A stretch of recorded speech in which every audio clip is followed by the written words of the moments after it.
Hello everyone, welcome to my channel. The lights inside the Brown Dog Bar were low, the air thick with the hum of conversation and the clink of glasses. But at the corner table where Nathan West and Lulu Spencer sat, the atmosphere felt heavier than the rest of the room combined. Nathan didn't ease into it. Maxie chose Spinelli, he said quietly. Lulu blinked. What? She's staying with him, she's continuing her life with Damien. His voice was steady, but there was something raw beneath it. It's done. Lulu searched his face for cracks in that calm facade. Nathan. If she had picked me, he admitted, I would have stood by our marriage, I would have fought for it. The confession lingered between them like smoke. But she didn't, he added, and I have to respect that. Lulu swallowed, her heart pounding harder than she expected. She had imagined this conversation 100 different ways, none of them feeling quite this real. Nathan leaned forward. That doesn't mean I want to be alone. Her breath caught. I keep thinking, he continued carefully, maybe we deserve to explore what this is, what we are. Lulu's fingers tightened around her glass. Maxie is my friend. I know. I don't want to hurt her. Nathan nodded. I don't think she'd want me stuck in limbo. She made her choice, I have to make mine. Lulu's hand twitched toward his. For a split second their fingers almost touched, almost. She pulled back. Nathan noticed. Do you really want this to be over? He asked gently. She didn't answer. Across town, the sprawling, shadowed estate of Windermere felt worlds away from the warm glow of the bar. The ancient walls held secrets, and tonight, tension simmered beneath the surface. Lucas Jones rose from the dinner table, apologetic. I've got to go, the hospital called. Pascal muttered something under his breath, an edge of irritation obvious in his tone. Gent Sidwell's eyes sharpened instantly. Pascal, he said evenly, that will be enough. Pascal stiffened. Sidwell turned his attention back to Lucas, his smile polite but unreadable. Duty calls. Lucas nodded. I'll be back later. Marco Rios followed Lucas outside into the cool night air. You sure you're okay? Marco asked quietly. Lucas gave him a tired smile. It's the hospital, it's never okay. Marco hesitated. Call before you come back. Lucas frowned slightly. Why? Just call. Something about Marco's tone made Lucas uneasy, but he nodded and headed for his car. Back inside, Marco approached Sidwell carefully. I was thinking, Marco began, maybe Lucas and I could get a place on the mainland. Sidwell's expression darkened just slightly. Why would you need that? Just independence. I need you here, Sidwell replied smoothly, especially with Britt. Marco's jaw tightened. Lucas could get his own place, Marco tried instead. Sidwell's eyes sharpened. Is Lucas unhappy here? No. Has he become aware of something? Sidwell pressed. Marco forced a casual shrug. He doesn't know anything about the project. Sidwell studied him. Sending him away now, Sidwell said calmly, would arouse suspicion. From the hallway shadows, Pascal listened. Keep him close, Sidwell ordered softly. At Jack Brennan's office, the mood was equally tense. Jason Morgan stood across from Brennan, arms folded, expression carved from stone. Cullum is digging, Brennan warned. Five Poppies Resort, security breach, he's connecting dots. Jason didn't blink. There's more, Brennan added. Cesar Faison may be the link between Five Poppies and what happened to Anna. That caught Jason's attention. Cullum plans to question you. Jason's voice was low. I'm not saying anything. Good, Brennan replied. Say as little as possible. Then Brennan hesitated. Jocelyn. Jason's eyes flashed. I made a mistake recruiting her, Brennan admitted. Cullum wouldn't be so careful.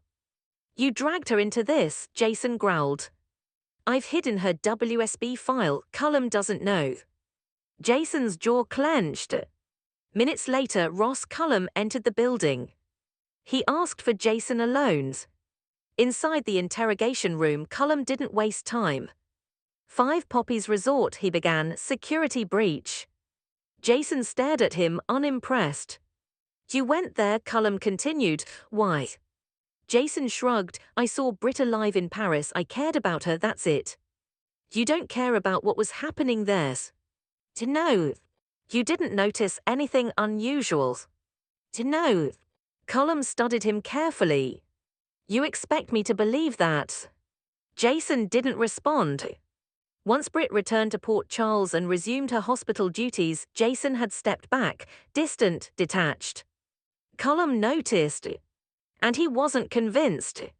At General Hospital, Britt Westbourne stood in her office when Cullum arrived unannounced. You've done impressive research, he said smoothly, but now we need a prototype. Britt stiffened. A working one, he clarified, or I'll find someone else. After he left, Lucas entered. Britt, he said urgently, I know about Sidwell, about Marco, they're exploiting you. Her heart skipped. Marco told me everything, Lucas insisted.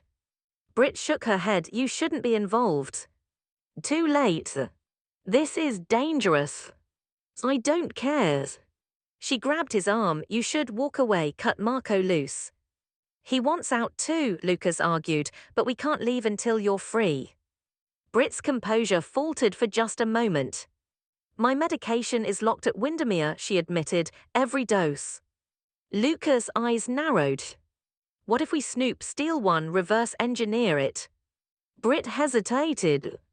The risk was enormous. But hope flickered. Across town, things were exploding in a very different way.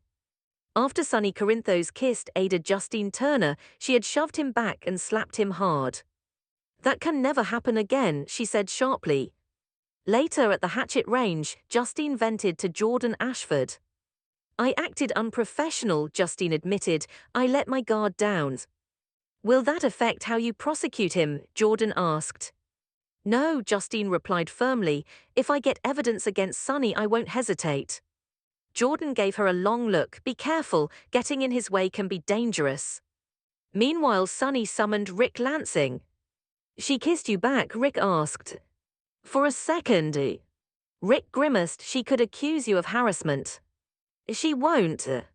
Or she's manipulating you, Rick countered, trying to get evidence take you down.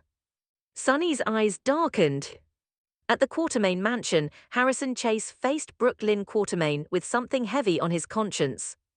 I didn't plant Drew's key on Michael's keychain, Chase admitted. But I tested the keys at Drew's house. Michael had one. Brook Lynn stared at him. You did what? The evidence is inadmissible, but Nathan could check. You're risking your job, she shot back, for revenge. It's justice. Willow is free, she reminded him. This is over. No, it's not. Brook Lynn's voice trembled. We're trying to adopt a child. You could lose everything. Chase's jaw tightened. Choose, she said softly, justice or our family. The weight of that choice hung in the air. The tension from the previous night refused to settle. It spread across Port Charles like a storm cloud gathering strength. At Brown Dog, Lulu lay awake, replaying Nathan's words. Do you really want this to be over? She knew Maxie had made her choice. She knew Nathan deserved happiness, but loyalty wasn't something Lulu could just switch off. Nathan, meanwhile, stood on the pier staring at the harbour. For years, he had defined himself by his marriage, by Maxie, by what could have been. Now he had to decide who he was without that future. At Windermere, Lucas returned cautiously later that night, remembering Marco's warning to call first. He dialed. Marco answered immediately. It's clear, Marco said. Lucas frowned. Clear of what? Inside, Pascal watched from a distance as Lucas re-entered the estate. Sidwell appeared moments later. Everything all right at the hospital? Sidwell asked smoothly. Lucas nodded, but his mind was racing. He had to get that medications. At GH, Britt reviewed her research with trembling hands. If Cullum found someone else, she would lose control entirely. Lucas slipped into her office. I'm serious, he said. We can reverse engineer it. And if we get caught? We won't. She searched his face. He believed that. I won't leave you here, he said firmly. Emotion flickered in her eyes, rare and unguarded. Meanwhile, Jason kept his distance from Britt deliberately. The colder he acted, the safer she would be. Cullum watched everything. In Brennan's office, frustration mounted. Jason didn't crack, Cullum reported. He won't, Brennan replied. Cullum's gaze hardened. Everyone cracks. Across town, Sonny considered Rick's warning. Was Justine playing him? At the hatchet range, Justine replayed the kiss in her mind and the slap that followed. She told herself it was strategy, nothing more. Jordan wasn't convinced. At the Quartermain mansion, Chase stared at Brook Lynn long after she left the room. Justice or family? He had spent his career chasing the truth, but now the truth could cost him everything. Nathan finally approached Lulu again the next day. I won't push you, he said softly, but I won't pretend I don't want this. Lulu met his gaze. I'm scared, she admitted. So am I. Their hands finally met. Not a promise, but not goodbyes. At Windermere, Pascal reported to Sidwell quietly. Lucas is asking questions. Sidwell's expression hardened. Then we make sure he doesn't find answers. At GH, Britt prepared for another confrontation with Cullum. But this time she wasn't entirely alone. Lucas was in her corner. Jason was watching from a distance. And Port Charles was standing on the edge of something far bigger than any of them realized.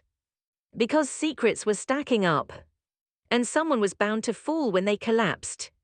Chase picked up his phone. He stared at Nathan's number. Then at a photo of him and Brook Lynn's. The choice wasn't easy. But it was coming. Port Charles rarely offered clean endings. Only consequences. And the next move could change everything.